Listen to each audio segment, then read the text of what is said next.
This is KGW News at 11. Ukraine and Russia are entering a fifth week of war, and the impacts are being felt everywhere. Good evening, and thank you for joining us. I'm Galen Etlin.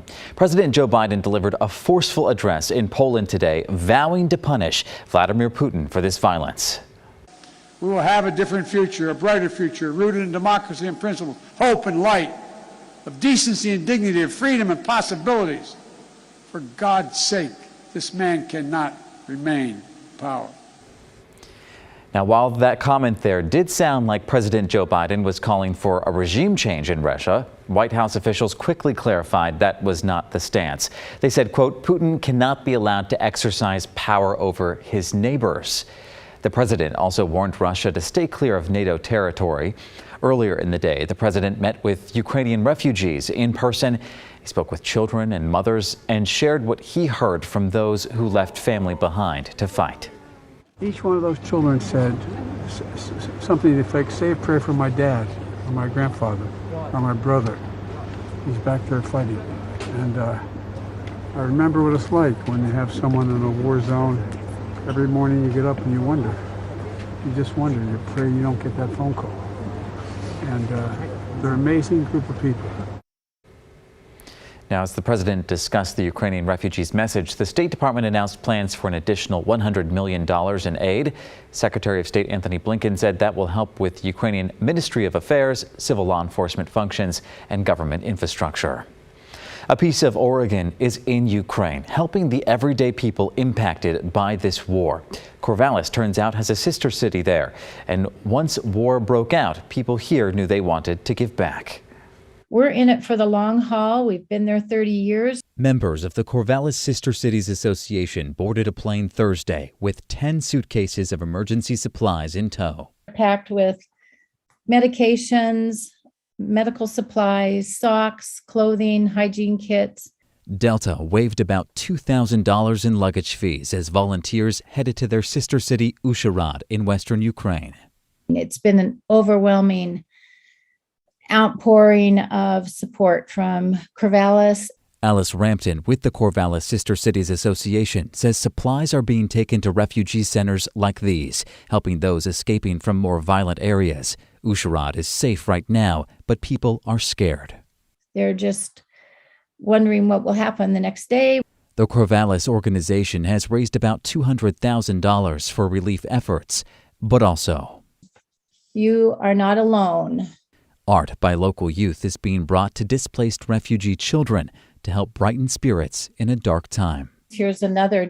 Love and hope sent from nearly 5,700 miles away. We're not going to give up on our sister city now, and we're going to stand with them. In some other news now, the Coast Guard is searching for at least one person after a fishing vessel sank this morning off the coast of Florence. A call came in from 68-year-old Mike Morgan around midnight, saying the boat was going down. He said there was a female crew member on board with him as well. So a helicopter was dispatched and crews did spot debris and a life raft, but that helicopter had to turn back at the time because of foggy conditions. Crews are now continuing the search for a 21 square mile area for Morgan. We are told the efforts will continue into the night. The latest report by the CDC shows Oregon's suicide rate is improving, but the state still has a long way to go. Oregon is one of 7 states that saw a decrease in 2020 compared to 2019. We had the nation's 13th highest suicide rate across all ages in 2020, down from 9th highest the year before. Early data from last year show it could decrease even more. While that is a positive step, Oregon Health Authority is working with other groups like Matchstick Consulting to provide suicide prevention programs in schools. This is incredibly important because it means that Oregon will see a 3-year decreasing trend in youth suicide, and that has to matter and it has to be celebrated.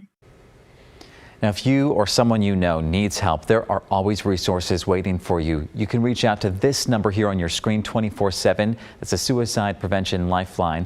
The number is 1-800-273-8255. We also have many more resources linked for you on KGW.com. Well, the community is working to reclaim North Portland's Dawson Park after recent incidents of violence and homelessness. Willie Mae's Country and Soul Catering teamed with DB's Celebrity Status Barbershop to provide food and haircuts for the homeless. It's the same area where Mark Johnson was killed in the middle of the day just 3 weeks ago. Now, the purpose of today's event is to really refocus efforts on making the park safe and family friendly. Organizers say there are many things that can be done. Putting more than check cash in place in our neighborhoods, man. Putting more than just clubs and strip clubs and to where people can come around and you know, and the result is killing. You know, put a community center up. You know what I mean? You know, help us get our community centers up. Help us get our churches together, man. Help us get our, anything that we can do to help our people get off these streets. Now, these business owners say it's really important for the community to get directly involved as well, rather than wait for the city to fix problems.